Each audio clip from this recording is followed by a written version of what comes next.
Hey everybody, Miss Sandlin here. We're going to keep reading The Magician's Nephew by C.S. Lewis, the first book of the Chronicles of Narnia series, and we will be continuing chapter 11. Digory and his uncle are both in trouble.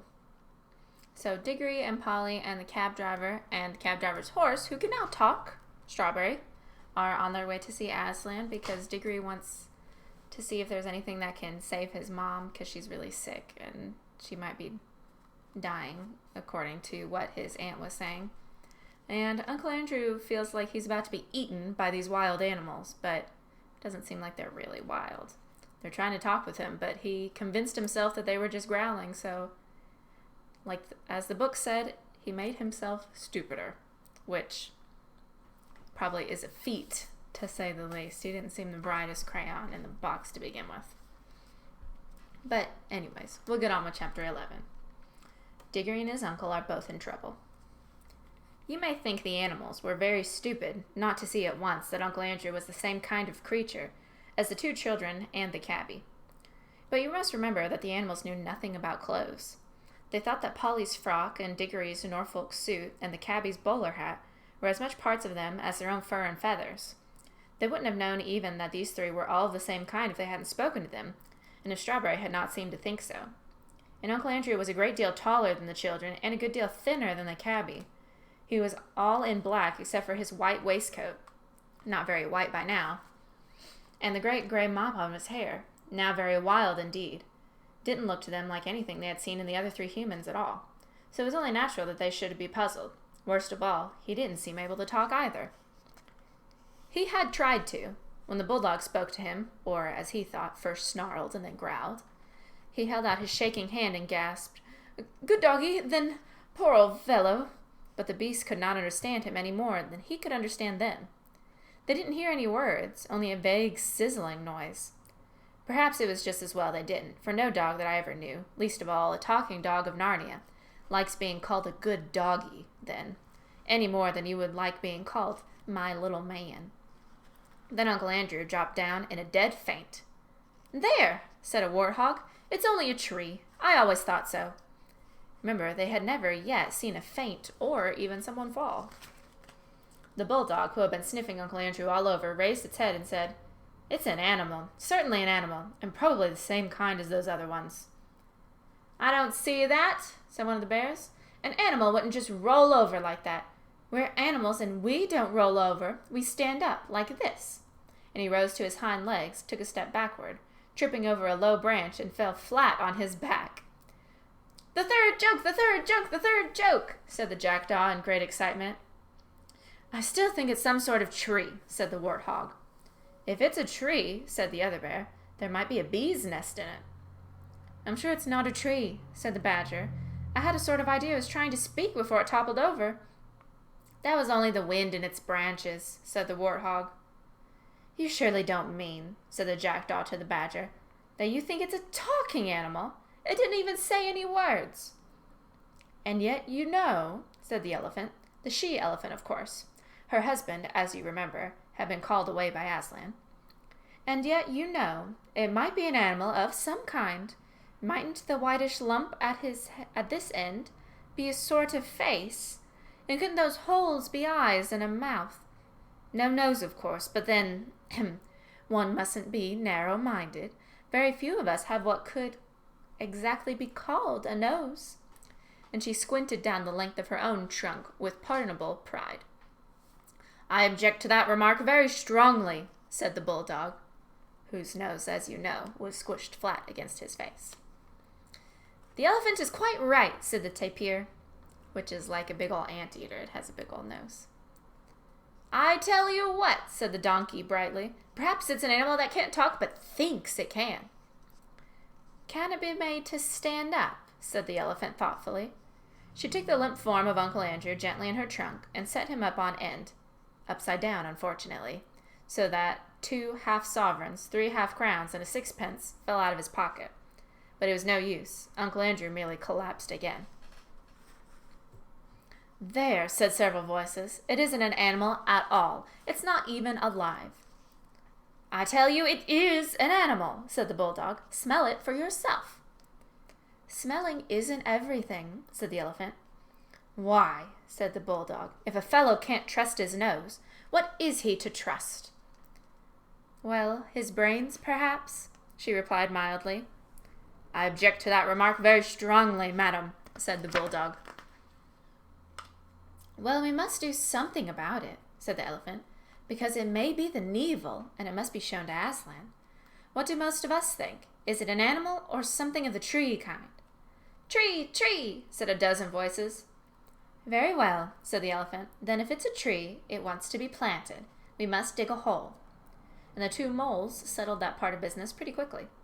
There was some dispute as to which way up Uncle Andrew ought to be put into the hole, and he had a very narrow escape from being put in head foremost.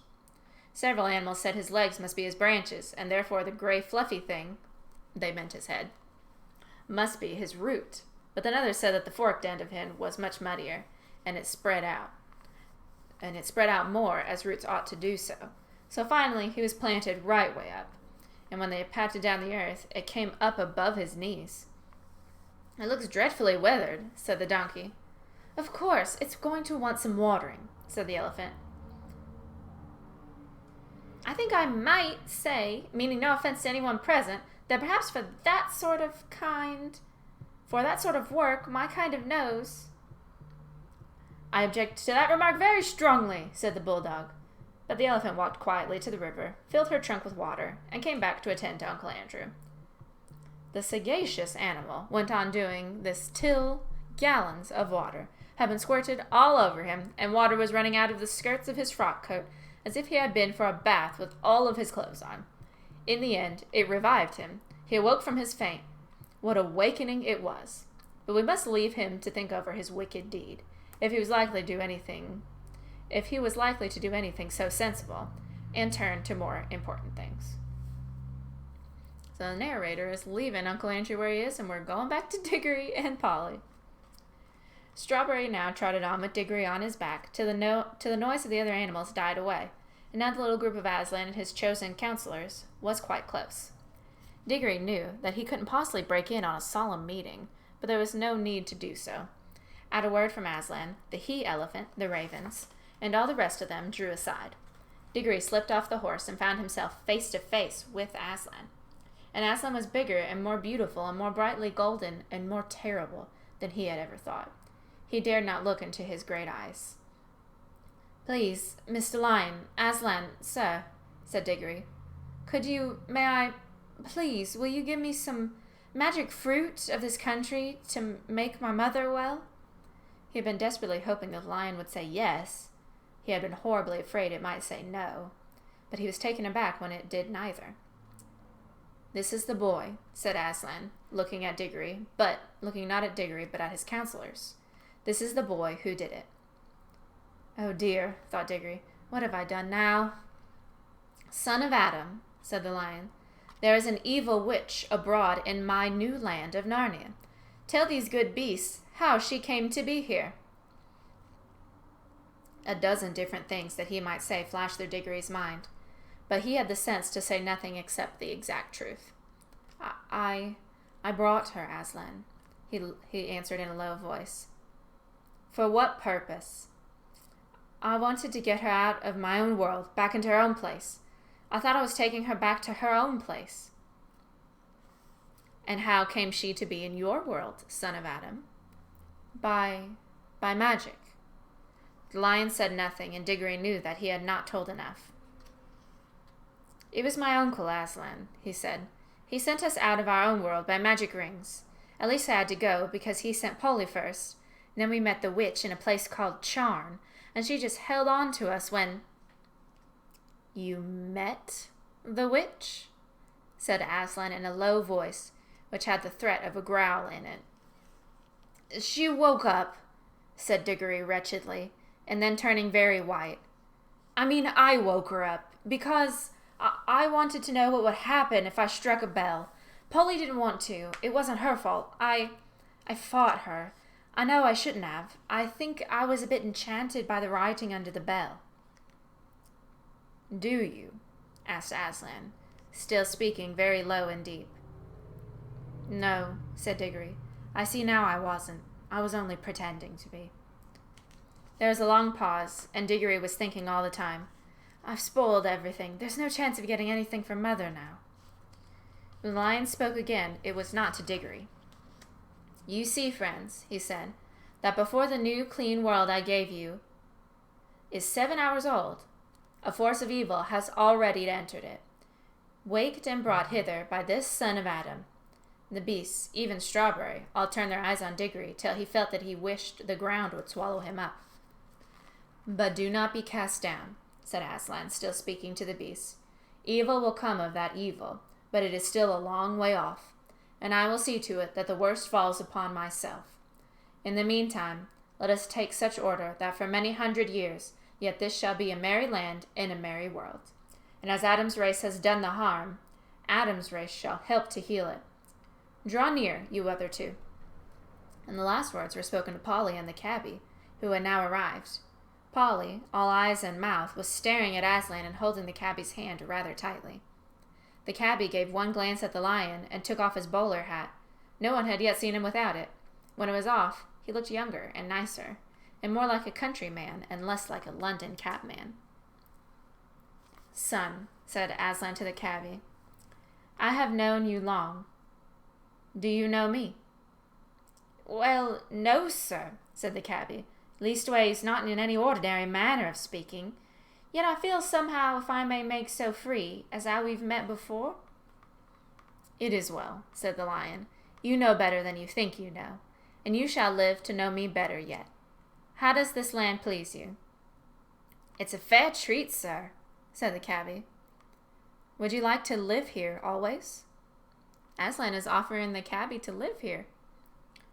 Well, you see, sir, I'm a married man, said the cabby. If my wife was here, neither of us would ever go back to London, I reckon. We're both country folks, really. Aslan threw up his shaggy head, opened his mouth, and uttered a long single note, not very loud, but full of power. Polly's heart jumped in her body when she heard it. She felt sure that it was a call, and that anyone who heard that call would want to obey it, and what's more, would be able to obey it however many worlds and ages lay between. And so, though she was filled with wonder, she was not really astonished or shocked when all of a sudden a young woman with a kind, honest face stepped out of nowhere and stood right beside her. Polly knew at once that it must be the cabby's wife, fetched out of our world not by any tiresome magic rings, but quickly, simply, and sweetly, as a bird flies to its nest. The young woman had apparently been in the middle of a washing day, for she wore her apron, her sleeves were rolled up to the elbow, and there were soap suds all on her hands. If she had had time to put on her good clothes, her best hat had imitation cherries on it, she would have looked dreadful. As it was, she looked really nice. Of course, she thought she was dreaming. That was why she didn't rush across to her husband and ask him what on earth had happened to them both. But when she looked at the lion, she didn't feel quite so sure it was a dream. Yet for some reason, she did not appear to be very frightened. Then she dropped a little half-curtsy, as some country girls still knew how to do in those days. After that, she went and put her hand in the cabby's, and stood there looking around her a little shyly. My children, said Aslan, fixing his eyes on the two of them, you are to be the first king and queen of Narnia. Here's a picture of the cabby and his cute little wife. And Aslan is making them king and queen of this country. The cabby opened his mouth in astonishment, and his wife turned very red. You shall rule and name all these creatures, and do justice among them, and protect them from their enemies when enemies arise. And enemies will arise, for there is an evil witch in this world now. The cabby swallowed hard 2 or 3 times and cleared his throat. Begging your pardon, sir, he said, and thanking you very much, I'm sure, which my missus does the same, but I ain't no sort of chap for a job like that. I never had much education, you see. Well, said Aslan, can you use a spade and a plough and raise food out of the earth? Yes, sir, I could do a bit of that sort of work, being brought up to it like. Can you rule these creatures kindly and fairly, remembering that they are not slaves like the dumb beasts of the world you were born in, but talking beasts and free subjects? I see that, sir, replied the cabby. I try to do the square thing by them all. And would you bring up your children and grandchildren to do the same? It'd be up to me to try, sir. I'll do my best, wouldn't we, Nellie? And you wouldn't have favorites either among your own children, or among the other creatures, or let any hold another under, or use it hardly. I never could abide such goings on, sir, and that's the truth. I'd give him what it for if I caught him at it, said the cabby. All through this conversation, his voice was growing slower and richer, more like the country voice he must have had as a boy, and less like the sharp, quick voice of a Cockney, which was the kind of accent he has. That's why I make him talk so funny. And if enemies came against the land, for enemies will arise, and there was a war, would you be the first in the charge and the last in the retreat? Well, sir, said the cabby very slowly, a chap don't exactly know till he's been tried. I dare say I might turn out ever such a soft un. Never did no fightin' except with my fists. I'd try, that is, I hope I'd try to do my bit. Then, said Aslan, you will have done all that a king should do. Your coronation will be held presently, and you and your children and your grandchildren shall be blessed. And some will be kings of Narnia, and others will be kings of Archenland, which lies yonder over the southern mountains. And you, little daughter, here he turned to Polly, are welcome. Have you forgiven the boy for the violence he did you in the Hall of Images, in the desolate place of accursed Charn? Yes, Aslan, we've made it up, said Polly.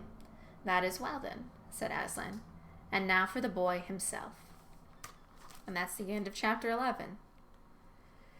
The cab driver and his little wife are going to be king and queen of Narnia. And their kids are going to rule all the lands around it. That's pretty crazy. He seems like a decent guy, though. Much nicer than Uncle Andrew. And although niceness isn't everything, there's some wisdom in being kind, even when things aren't going so well. Well, how would you guys react if you were dubbed king or queen of any land? This land, a magical land, whatever. Would you take it? Would you disagree? What would you do? Let me know in the comments down below. Until then, I will see you guys on Tuesday at our Zoom meeting. Bye now.